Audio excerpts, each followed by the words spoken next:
दुनिया भर में प्रसिद्ध है।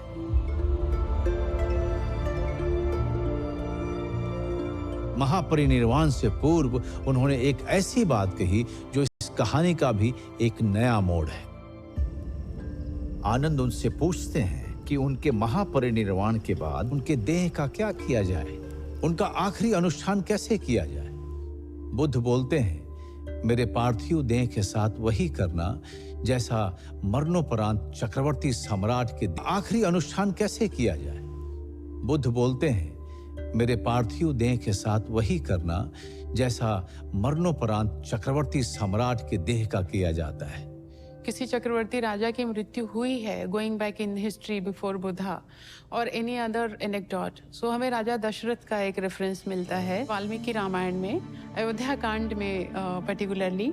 महाराज दशरथ को भी लकड़ी की तेल से भरी हुई द्रोणी में रखा गया था जब तक भरत नहीं आ जाते। तो भगवान बुद्ध को भी किसी की प्रतीक्षा है और वो है महाकश्यप, जो उस समय कुशिनारा में नहीं है, वे कहीं और है। यह बात लॉन्गर रन में ममीफाई करने की नहीं हो रही है, यहाँ कॉन्टेक्स्ट अलग है। उस बात को किस तरह से तब तक उसको प्रिजर्व किया जाए, उस कंडीशन में रखा जाए कि लोग उसको होमेज पे करें, वो विकृत ना हो। पर जैसा दीघ निकाय के महापरिनिर्वाण के सूत्र में कहा गया है, बुद्ध ने आनंद से कहा कि महापरिनिर्वाण के बाद उनके पार्थिव शरीर को नहलाया जाए, फिर 500 कपास के वस्त्रों के तहों में लपेट के रखा जाए। दाह के बाद उनके शरीर के बचे अवशेष और राख को शहरों के मुख्य चौराहों पर स्तूप बनाकर सुरक्षित रखा जाए और इसे वैसे ही सम्मान दिया जाए जैसे मुझे दिया गया है।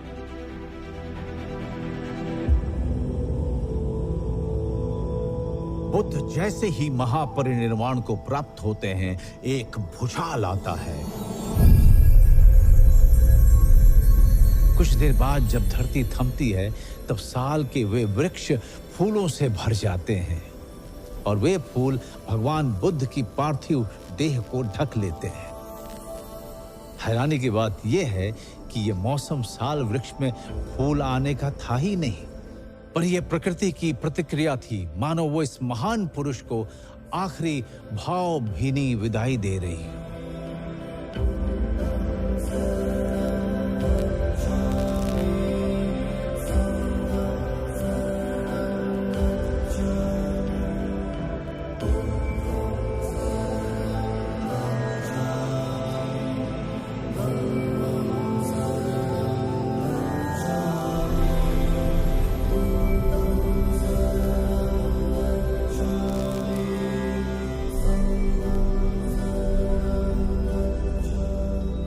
दिन तक उनका शरीर दर्शन के लिए रखा गया।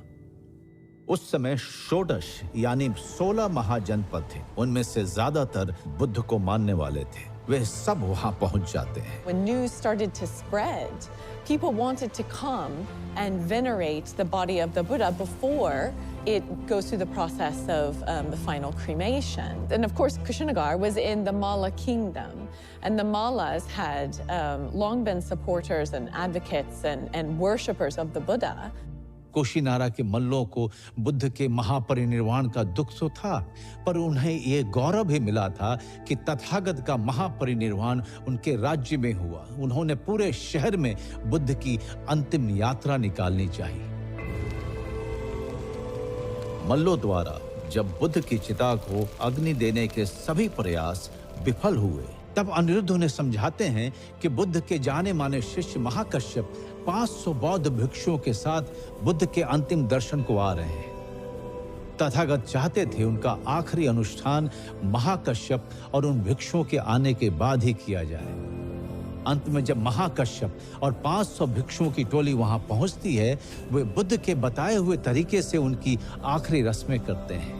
महाकश्यप चिता को अग्नि देने के लिए मशाल लेते हैं, पर यह क्या, उनके जलाने से पहले बुद्ध की चिता खुद प्रज्वलित हो गई। ये अग्नि सामान्य अग्नि नहीं थी, ये शीघ्रातिशीघ्र बुद्ध की बची हुई देह को जला देना चाहती थी, तभी वर्षा होती है। पर वो वर्षा बुद्ध की चिता बुझाती तो है, पर जलने के बाद, और अंत में बचता है तथागत के कपाल का एक हिस्सा, उनके 4 दांत और कंधे के नीचे की हंसने की 2 हड्डियां, ढेर सारी राख और crystals. What are we getting out of that? Not just the cosmic event of Mahaparinirvana, but at the same time, he is leaving behind the legacy in terms of relics. And the cult of relics starts from here. The term relic, which is used in English, is derives from a Latin term meaning remains or what is left behind. Relics and stupa is synonymous in case of Gautam Buddha. Last rites होने के बाद relics थे, उसको collect करके एक jar में कुशीनगर के लोगों ने रखा। जो मल्ल शासक थे उनका एक काउंसिल हॉल था, उस काउंसिल हॉल में उसको ले आके रखा गया, गाजे बाजे के साथ, तरह तरह के फेस्टिविटी के साथ पब्लिक के दर्शन के लिए संभवतः रखा गया होगा। इस सीन को जिस तरह से इंडियन आर्ट पे डिपिक्ट किया गया है, विदिशा से एक पैनल मिलता है जहाँ पे असभय दानम there is a inscription and relics are shown to be kept there, and that is how people they came and they paid the homage. At the same time, they are also celebrating. तो उत्सव है, नृत्य है, गान है। There are 8 clans were present at that time. They all wanted to have part of Buddha's body as the relics. Buddha ने महापरिनिर्वाण कुशीनारा में लिया है, तो मल्लों को लगता है भगवान के इन अस्थि अवशेषों पर कुशीनारा के मल्लों का अधिकार है। वे उसे लेकर एक संस्थागार में रखते हैं। कहीं न कहीं मल्लों को इस बात का आभास जरूर है कि भगवान बुद्ध के अनुयायी कई महाजनपदों में है जो इसके लिए मांग करने आएंगे। और जैसा हम जानते हैं, जब अजातशत्रु को ये खबर पहुंची, अजातशत्रु अब उनका अनुयायी बन चुका है और वो चाहता है कि भगवान के अस्थि अवशेष मगध में आए। उन्होंने अपने एक मैसेंजर को भेजा कि चूंकि मैं क्षत्रिय वंश का हूँ और तथागत बुद्ध का एक नाम जो उनको बहुत आदर के साथ दिया गया है, भी क्षत्रिय शाक्य क्षत्रिय थे, तो उस लिहाज से मेरा एक राइटफुल शेयर बनता है और वो मुझे दिया जाए।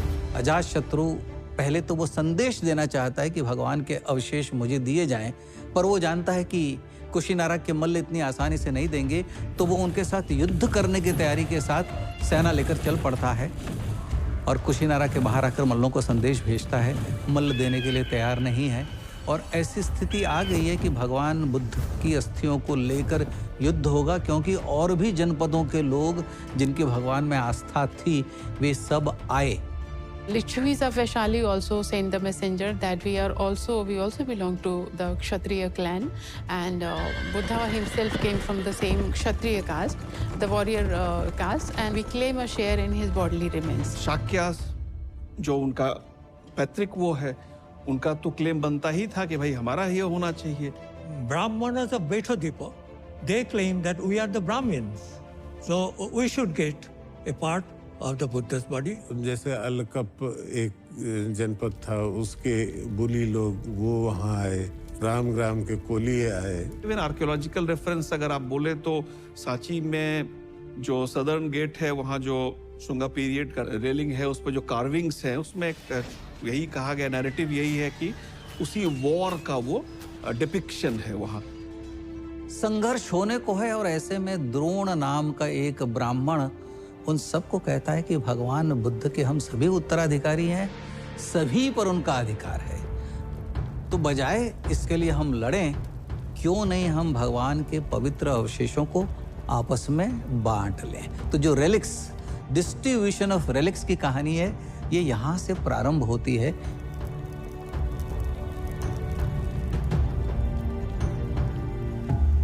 आर्ट तो ओरिजिनल जो पावरफुल डायनेस्टीज थे उनके बीच में डिस्ट्रीब्यूट हो गया। स्टोरी ये भी है कि वो +2 और हुआ है, द्रोण को भी कुछ शेयर मिल पाया, क्योंकि द्रोण संभवतः उस पात्र में मध का प्रयोग किए थे before putting the ashes inside, तो उसका जो भाग रह गया वो द्रोण के पास रह गया। Drona collected the right canine teeth and put it under his cap. The god Indra saw it from heaven. Indra thought that Drona will not be able to give proper respect to the Sharira Dhatu of Gautama Buddha. It is better let me collect it. And he took it to the Tushito heaven, where a stupa was built. और अंत में पिपली one के मौर्य, जिसका बाद में संबंध चंद्रगुप्त और अशोक से आता है, उनके हिस्से में भी गए। लेकिन तब तक अस्थियों का बंटवारा हो चुका था, लेकिन जिस चिता पर भगवान को रखा गया था, उसके कोयले बचे हुए थे, उन्हें वो दिया गया।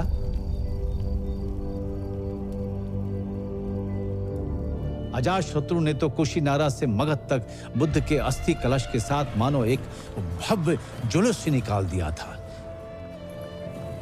इस प्रकार विभिन्न जनपदों और राज्यों में बुद्ध के पवित्र अवशेषों पर स्तूपों का निर्माण कर उन्हें ससम्मान स्थापित किया गया। इस तरह तथागत के बचे हुए अवशेष देश के अलग अलग कोनों में 8 स्तूपों में सजकर सुरक्षित हो गए, पर बाद में मिले केवल 2 स्तूप। लिच्छवी थे वैशाली के, उन्होंने जो स्तूप बनाया था वो मिट्टी का स्तूप है, और आज भी वैशाली में जो राजा विशाल का गढ़ है उसके पास वो स्थित है, और वहाँ एक्सकवेशंस हुए थे, वहाँ से अस्थि अवशेष प्राप्त हुए थे। विलियम क्लैक्सन पेपे ने 1898 में उत्तर प्रदेश राज्य के सिद्धार्थ नगर के पिपरहवा स्तूप का उत्खनन किया, जहां से उन्हें एक बड़ा पत्थर का संदूक मिला। उसमें हड्डियों के टुकड़े, राख और प्रेशियस स्टोन से भरे 5 छोटे कलश थे। इन कलशों में से एक पर ब्रह्मी शिलालेख था, जिसमें लिखा था, दिव्य गौतम बुद्ध का ये अवशेष मंदिर शाक्य सुकीर्ति भाइयों का दान है, जो उनकी बहनों, बेटों और पत्नियों से जुड़े हैं। इस अवशेष में बुद्ध की हड्डी के टुकड़े थे। पिपरावा का जो एक्सकवरी थी रिलिक कैस्केट की, वो अपने आप में ग्राउंड ब्रेकिंग थी। अस्थि अवशेष भी थे और सोने, चांदी और सेमी प्रेशियस स्टोन्स के अवशेष थे। वो बहुत सारे अभी भी म्यूजियम में वहाँ रखे हैं। कुछ पेपी की जो फैमिली थी जो लंदन चले गए, वो उन लोगों ने वहाँ रखे हैं। उन्होंने जो वो अवशेष थे वो सियाम यानी थाईलैंड के राजा को अर्पित कर दिए। इसके 2 साल बाद कुछ अवशेष जो उनके पास और थे, उन्होंने जापान के बौद्ध भिक्षुओं को दे दिए।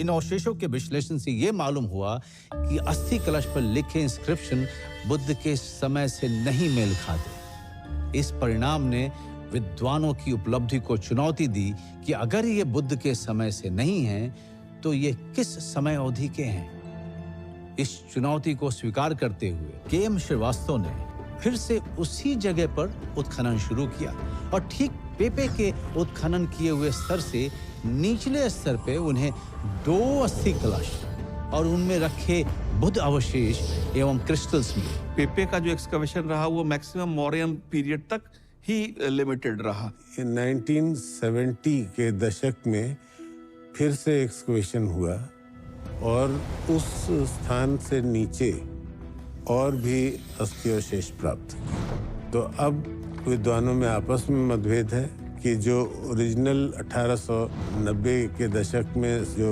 अस्थि अवशेष मिले थे, जिनके ऊपर एक अल्बास्टर का घड़ा था और उसके ऊपर लिखा हुआ था पाली में कि इसमें शाक्यों के राजकुमार और भगवान बुद्ध की अस्थि के अवशेष हैं, और साथ साथ शाक्यों में जो उनके वंश में उनके भाई बहन और दूसरे लोग हैं, उनके भी अवशेष हैं।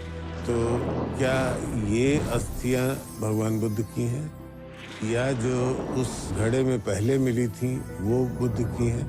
ये थोड़ा सा विवाद का विषय है, लेकिन इतना निश्चित है कि ये अस्थियां बुद्ध की भी हैं, और उनके क्लैन के जो दूसरे लोग थे, उनके भाई बहन और परिवार के लोग, उन सब की अस्थियां हैं। एक ही स्थान में 2 भिन्न स्तर से बुद्ध के अवशेष प्राप्त होना, ये एक असामान्य घटना थी, और इस गुत्थी का समाधान छुपा था भारत के गौरवमय इतिहास के सबसे महत्वपूर्ण और शक्तिशाली साम्राज्य मौर्य साम्राज्य में।